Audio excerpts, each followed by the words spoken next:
with young hotshot drivers who race with nothing to lose. These guys are here to shake up NASCAR. The NASCAR Xfinity Series. All season long on CW6. Brought to you locally by Hardee's, where there is always goodness in the making. Stop in for fresh baked biscuits, crispy hand-breaded chicken, and char-broiled 100% Angus beef burgers.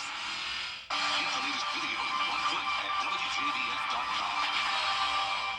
I'm Austin Jackson, the Augusta Guy, and my team is proud to be the official injury lawyers of the Augusta Green Jackets. The Augusta Guy, supporting Augusta's team, all those who call the CSRA hub. Call Austin Jackson, 706-724-7224. The Live 546 mobile app. Download it today. We are heating up, and it will be mostly dry with just a slight chance of some weekend rain. Temperatures will be climbing into the low 90s for highs. Heat index getting awfully close to 100 degrees. I'll have a look at all those temperatures coming up. Now on News Channel 6 at 5, big plans at Doctors Hospital. How a multi-million-dollar investment will help better serve patients. As your News at 5 starts now. Live from Television Park, this is WJBF News Channel 6 at 5. Good evening, everyone. I'm Jenny Montgomery. I'm Brad Means. Thanks for joining us. Coverage you can count on begins with a local hospital making a big investment in its future in Augusta. Isabella Moody is live now outside Doctors Hospital.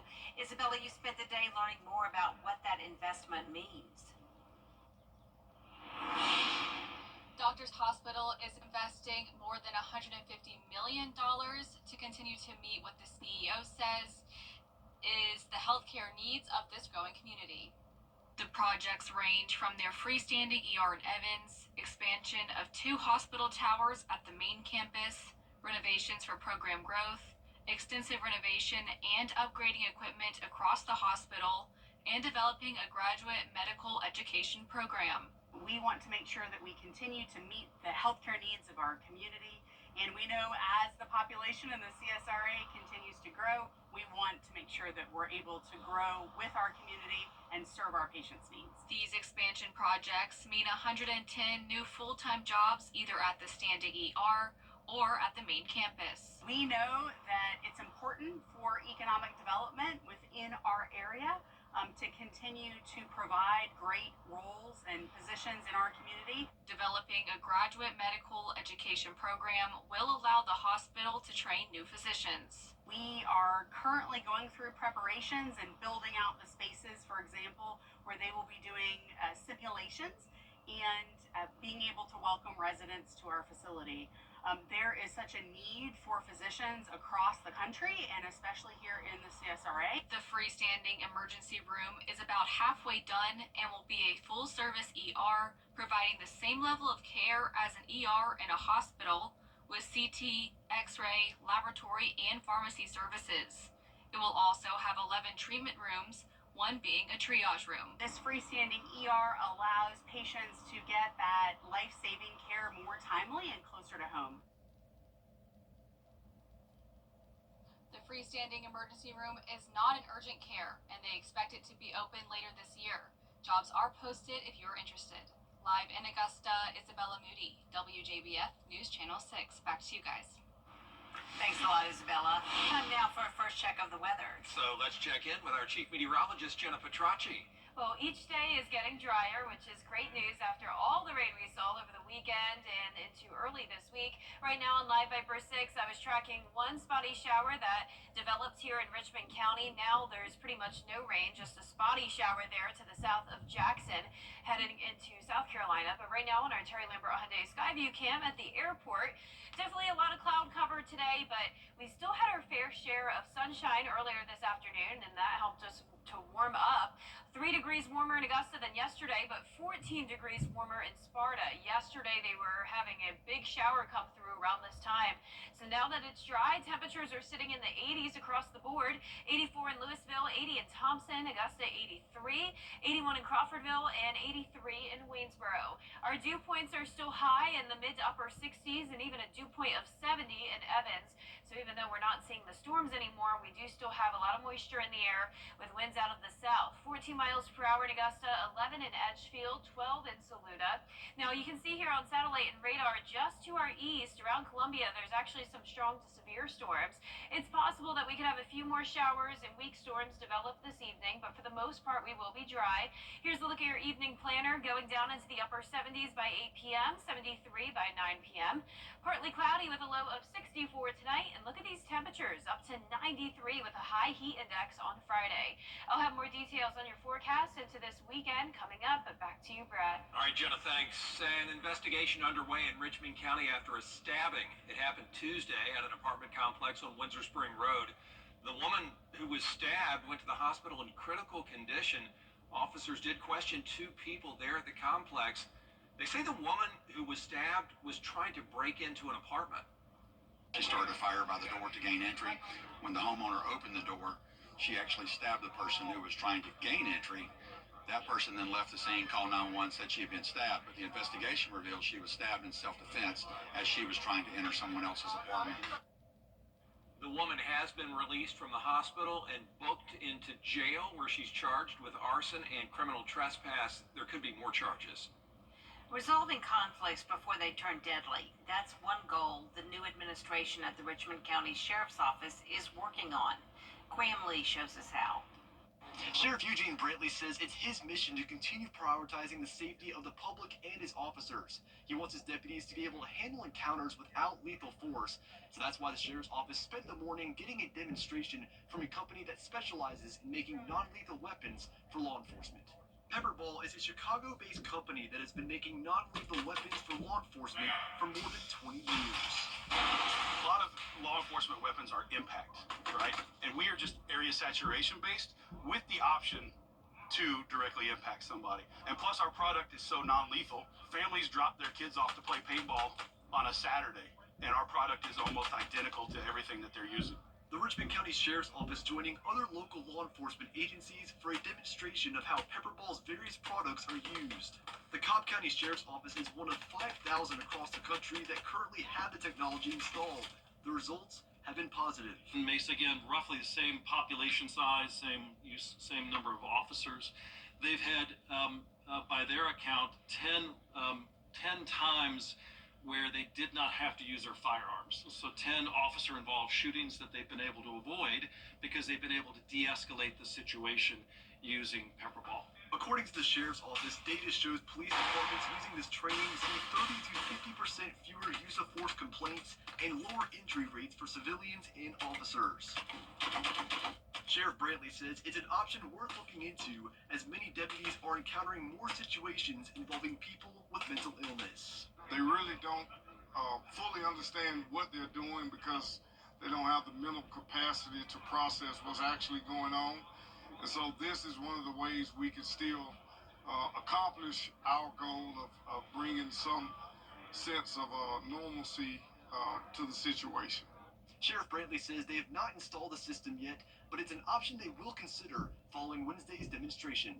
In Augusta, Graham Lee, WJBF, News Channel 6. The Augusta Riverwalk now closed for a while so the city can clean it up from Hurricane Helene. It's going to be down for 2 weeks because they're going to use a lot of heavy equipment during the cleanup. And we can tell you the Saturday market is going to stay open during its normal hours during this time, so that's good. Augusta has a decision to make on garbage service. The city's offering recycling in name only. Since the hurricane, haulers have been picking up household trash and recycling in one truck and taking it all to the dump. Commissioner Catherine Smith Rice is tired of the charade, as she calls it, saying the city needs a new program. My constituents in District 3 have, several of them have emailed me, text messaged me, saying that here we are, we're still recycling. Are they picking up recycling? And I'm like, no, we have not been picking up recycling. And you know, that's hard to tell them that because here they are still recycling. The engineering director telling commissioners a new garbage contract will be presented in 2 weeks with a recycling option. However, commissioners will need to decide if they want the city to continue to offer it or have residents contract separately with their hauler. You can support the families of patients at Children's Hospital of Georgia with a round of golf. It's the 40th year for the Red Shoe Golf Classic. It benefits the Ronald McDonald House Charities of Augusta.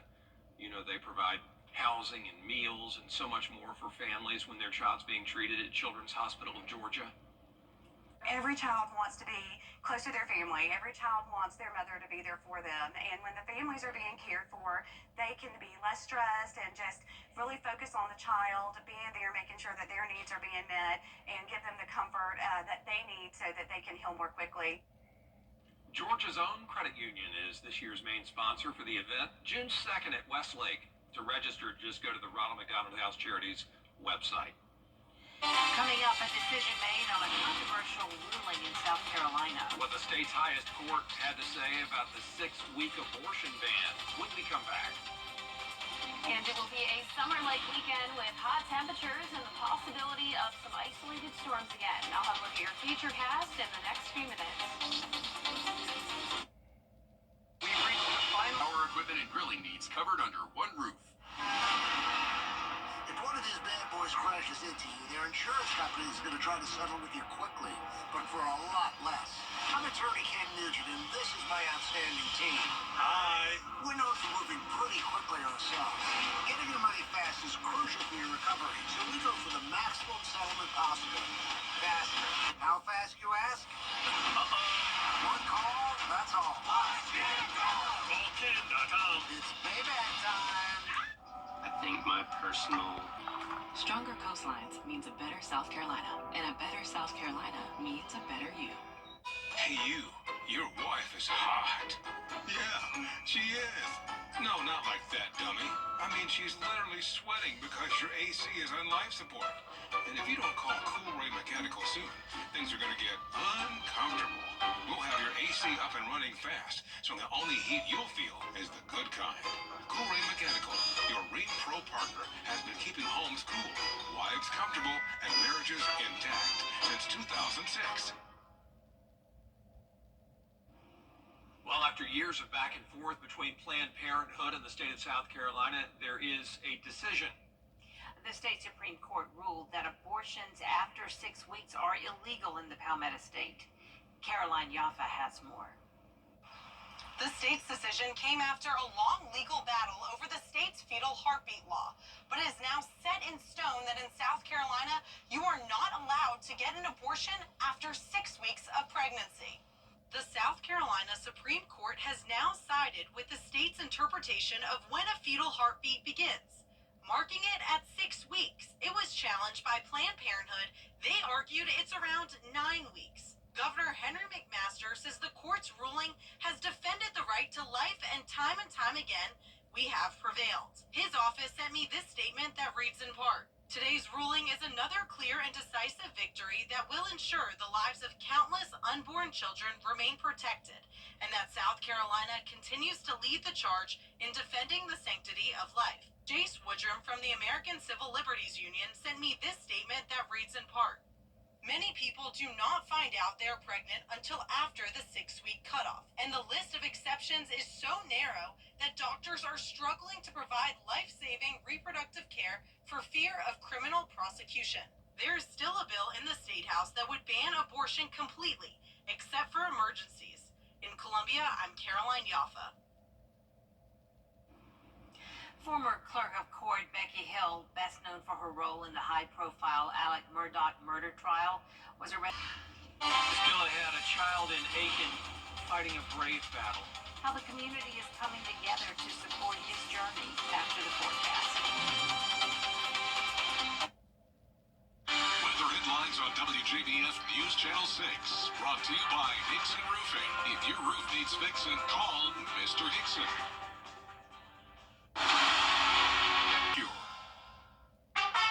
He's Mayberry Sheriff without a gal. Hello, John.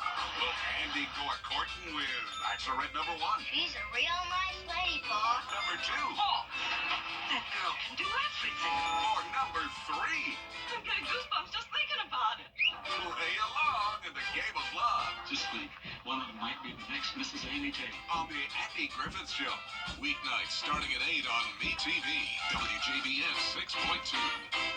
To get the weather you need to see the whole picture. That's why Live Fiber 6 gives you the Skyview network. Get a live view of traffic and weather from all over the CSRA. Available online 24 hours a day at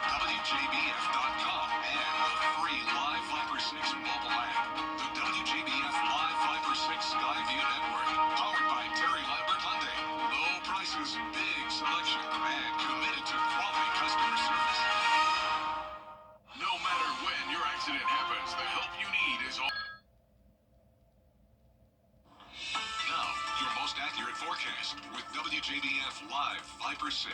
Welcome back. Luckily, not a lot of rain around today, but with all the rain we received over the past few days, we do have a few rivers here in the CSRA above the flood stage. No major concerns here, but you can see anywhere that we see that yellow dot, that's where we have some flood warnings in effect. One of those is a new one for the Edisto River. That's a flood warning until 2 p.m. on Saturday. That's for the Edisto River being above the flood stage, and the Savannah River along the border there of Allendale and Screven County also is still under that warning, and same thing with the Saluda River in Saluda County. Other than that, Live Viper 6 is looking pretty quiet with the severe thunderstorm warnings to our east. Our Terry Lambert Hyundai Skyview cam showing more clouds than sunshine today at the airport, but a pretty nice day overall. It's 83 degrees. It is feeling pretty muggy. Dew points in the mid-60s, a west-southwest wind of 14 miles per hour, and around the CSRA, all of us have climbed into the 80s today. 82 in Crawfordville, 81 in Washington, Allendale, you're at 86, 85 in Bamberg, and 84 in Aiken. 90s are very close by. 90 in Tallahassee, 91 in Shreveport, and 92 in Texas. And Oklahoma City already at 95 degrees. Now, all that summer-like heat will be moving into our direction very shortly.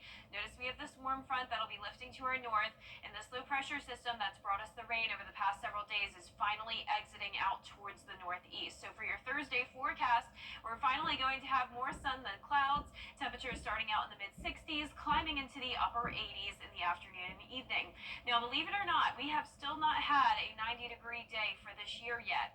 Last year, it happened pretty late, too, on May 23rd, but the average is April 27th, so we are pretty behind schedule. So, believe it or not, it is already time for us to see that 90-degree day, and that'll definitely be the case over the next few days, going with a high of 89 on Thursday, but look at the heat index all the way into those low 90s. 97 will be your heat index in Augusta on Friday, but some CSRA communities could definitely touch the 100-degree mark during the peak heating of the afternoon. Also, keep in mind with the summer-like heat, the car heats up extremely fast. You want to double-check your vehicles, make sure the kids and any pets are outside of your car, because notice it only takes 20 minutes to be up to 119 degrees.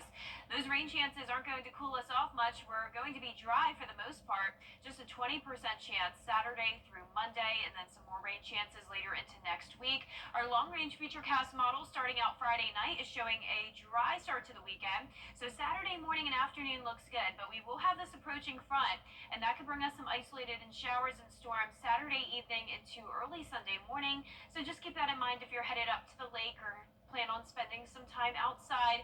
You may hear a rumble of thunder or two, but it's not going to be a washout, so still a great weekend for outdoor plans, but it's not going to be completely dry. Now, our high temperatures tomorrow are going to be anywhere from around 85 to 89 degrees. Still staying away from the 90-degree mark for now, but we're up to 93 on Friday, 89 over the weekend, mostly cloudy with just that 20% chance of some spotty storms. Then mostly sunny on Tuesday of next week, staying hot, temperatures in the 80s and low 90s. All right, Jenna, thanks. Today, the Aiken community coming together to support one of their own. Joey O'Connor is the son of an officer with the Department of Public Safety, and he's battling leukemia. Shepherd Community Blood Center hosted a blood drive to support his recovery today. And since last June, the community has supported us in ways that I never thought was imaginable, and it's just been tremendous all the way around. It makes me almost tear up just thinking about it, the amount of support that we've had. So just for people to come out here and give their own blood for kids like my son, it's just awesome. He's still got another year and a half or so of treatment ahead of him, but he's handling everything great, and he's on the road to recovery. And Joey's dad tells us he's scheduled to wrap up treatment in September of next year. If you'd like to follow little Joey's story or find out how you can help, you can do that on our website, WJBF.com. Up next, a small but mighty racer with a great story. How he's inspiring race fans the world over after the break. You come to the Hog Law Group. Tuesday at 5 on News Channel 6. Coverage you can count on. Is rainy weather putting a damper on your day? Enter to win your very own live Viper 6 umbrella today. Visit WJBF.com and click on Contest and fill out the entry form for your chance to win. Getting your hands on a live Viper 6 umbrella has never been easier. That's right. Lucky winners will be announced weekdays on News Channel 6 at 6. Who knows? It could be you. Sponsored by Busby's Heating and Air. With quality meters, call Busby's. Trusted since 1945. A 10-year-old go-kart racer in Colorado has spent his whole life in the fast lane. He's hit a couple of bumps along the road, but now he's inspiring people all over the world with his perseverance. As Danny New reports. This week, Colorado's Pedro Cueto here will be competing in one of the planet's biggest go-karting competitions called World Series Karting. The best drivers in the world, and I'm one of them. Many of the world's top drivers, like Lewis Hamilton, competed in karting at a young age, but for this 10-year-old, For the people who wonder on how I get in my cart, he's checking off all these benchmarks after having already beaten so much. it's real good job. At 6 years old, Pedro was diagnosed with a rare form of bone cancer, and after undergoing chemotherapy and a limb salvage surgery that removed his right femur and stuck a rod down his tibia, here's what was on Pedro's mind. That was his big motivator at first, because he was like, Mom, I don't care if I can walk. I want to drive. Well, Pedro worked constantly to restore function in his lower leg to be able to hit that gas pedal. Pedro Cueto. And not too long after his treatment, Pedro was already winning state championships in go-karting. However, the pain and discomfort only grew in his leg from that rod. So last November, Pedro made the tough decision to have his right leg amputated. I could drive with a hand control. I was like, okay, I'll have a better life, and I can continue driving. Guys, I had amazing news. But like that stopped him either. Now cancer-free and experimenting with throttles on the steering wheel, Pedro recently qualified for that World Series Karting Championship. Where his parents believe Pedro will be the first ever amputee to compete in this race. I care so much that I'm, like, showing other kids, hey, you can do it. Don't give up. And many of Pedro's Formula One heroes also race in the same World Series karting competition, so Pedro hopes that this will catapult him to his dream of being a Formula One driver himself. Why should we doubt him? In New York, for ABC News, I'm Danny New. Up next on News Channel 6 at 5:30, why a conspiracy theory is putting the nation's radar network at risk. They're the backbone of storm tracking. Just ask Jenna. 160 radar nodes across the U.S. But now conspiracy theorists say they're government weather weapons, and they're threatening to take them offline after the break. Jen, I'm sorry.